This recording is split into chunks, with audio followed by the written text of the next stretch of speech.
আসসালামু আলাইকুম। সৌম্য সরকারের আকল বুদ্ধি কবে হবে? কালকের ম্যাচ যারা আজকে যে ভোরবেলা যে ম্যাচ ছিল রংপুর রাইডার্স এবং গায়না আবাজান সেই ম্যাচ যারা দেখেছেন তারা নিশ্চয়ই পাওয়ার প্লেতে এই রংপুর রাইডার্সের টপ অর্ডারের ব্যাটিং দেখে আপনি আফসোস করবেন। সেই সাথে একটা ম্যাচকে ডুবাতে হলে যে রান আউট কতটা গুরুত্বপূর্ণ ভূমিকা পালন করে সেটা তো দেখলেন। একদম বলে কয়ে জেতার ম্যাচ ছিল একসময়, সেই জেতার ম্যাচটা কিভাবে রান আউটের কবলে পড়ে পিছনে নেমে যায় রংপুর রাইডার্স এবং এই পিছন থেকে আর উঠতে পারে নাই এবং দিন শেষে সেকেন্ড শিরোপাও তাদের গড়ে যায় নাই। এখন আপনি যে সৌম্য সরকার নিয়ে যেটা বললাম যে আকল বুদ্ধি কবে হবে, কারণ সৌম্য সরকার আমরা দেখেছি জাতীয় দলে দীর্ঘদিন ধরে খেলে আসছেন এবং এই মুহূর্তে বাংলাদেশের সিনিয়র পর্যায়ের একজন প্লেয়ার। অনেক টি-20 খেলা ফেলেছেন, সেটা আন্তর্জাতিক লেভেলে হোক কিংবা ঘরোয়া লেভেলে হোক, কিন্তু তারপরে যেন তার খেলার মধ্যে কোনো নতুনত্ব পাওয়া যাচ্ছে না, তারপরও যেন তার খেলার মধ্যে কোনো ভালো কিছু পাওয়া যাচ্ছে না, যে একাই একটা টিমকে এগিয়ে নিয়ে যাবে না, এইরকম কোনো আস্থা পাওয়া যাচ্ছে না।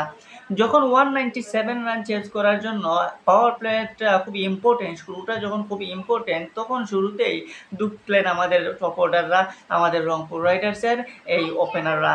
বিশেষ করে সৌম্য সরকার যেভাবে রান আউটটা করালেন ইব্রাহিম জাদরানকে, সেটা আসলে মানা যায় না, সেটা কোনোভাবেই মানা যায় না। ওইখানে কেন যে সৌম্য সরকার রান নিতে গেলেন, কেন ইব্রাহিম জাদরানকে বলা যায় যে ইচ্ছে করেই আত্মহত্যার দিকে ঠেলে দিলেন, ইচ্ছে করেই ইব্রাহিম জাদরানকে তিনি রান আউট করাই ফেললেন। যদি ইব্রাহিম জাদরান পাওয়ার প্লে 6টা ওভার টিকতে পারতেন, পাওয়ার প্লে হয়তো তিনি সুন্দরভাবে কাজে লাগাতে পারতেন। আমরা আফগানিস্তান জাতীয় দলে তার খেলার স্টাইল দেখেছি, কিংবা বিপিএলে বা ঘরোয়া ক্রিকেটে যে কোনো জায়গায় তার খেলার স্টাইল দেখবেন, সেখানে তিনি কত সুন্দর খেলে থাকেন এবং পাওয়ার প্লেটা এইরকম ইব্রাহিম জাদরানের মতো প্লেয়াররাই কিন্তু ইউজ করতে পারে খুবই সুন্দর, কারণ তারা দেখবেন একদম রয়ে কয়ে বল খেলতে থাকে এবং তারা বল বুঝে বুঝে খেলা থাকে।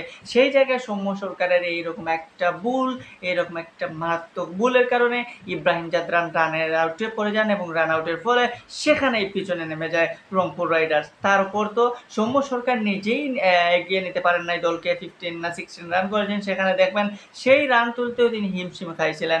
আকিল হোসেনকে তিনি খেলতে পারছিলেন না, মঈন আলীকে তিনি খেলতে পারছিলেন না। সো এইরকম স্পিনারদের বিপক্ষে তিনি এরকম স্ট্রাগল করলে আপনি পাওয়ার প্লেতে কীভাবে রান পাবেন সেটাই দেখলাম আমরা।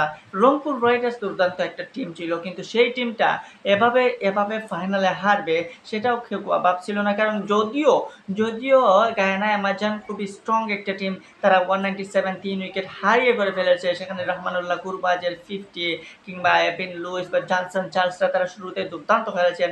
জনসন চার্লস এবং রহমানুল্লাহ গুরবাজের কারণেই 196টা রান জমা পড়ে স্কোর বোর্ডে গায়ানা অ্যামাজনের, এবং সেটা চেয়ে বলেছিল।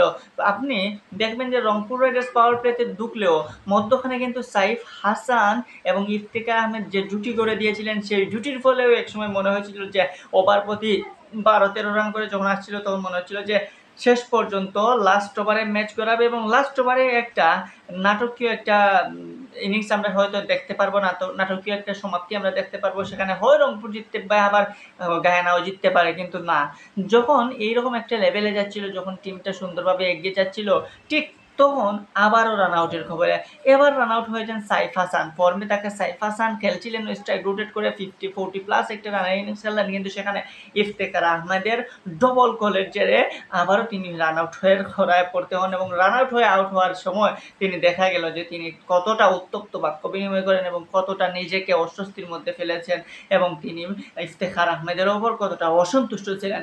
সো এই দুইটা রান আউটের ফলে কিন্তু এখানেই রংপুর রাইডার্স হেরে যায়। ইফতেখার আহমেদও লাস্ট পর্যন্ত আর একাই কিছু করার নাই, কিংবা মাহিদুল ইসলাম অঙ্কনও লাস্টের দিকে এসে জোড়ো ইনিংস খেললেও সেটা জয়ের জন্য না। এখানে রংপুর রাইডার্স একটা ভুলও করেছে যে মাহিদুল ইসলাম অঙ্কনকে এত পিছনে খেলানোর কি প্রয়োজন ছিল। মাহিদুল ইসলাম অঙ্কনকে কিন্তু চাইলে সাইফ হাসান পরে ইফতেখারের জায়গায় খেলানো যেত, কিংবা আজমাতুল্লাহ ওমর জায়গায় খেলানো যেত, কিন্তু সেখানে টিম ম্যানেজমেন্ট মাহিদুল অঙ্কনকে একদম নুরুল হাসানের পরে নামালো।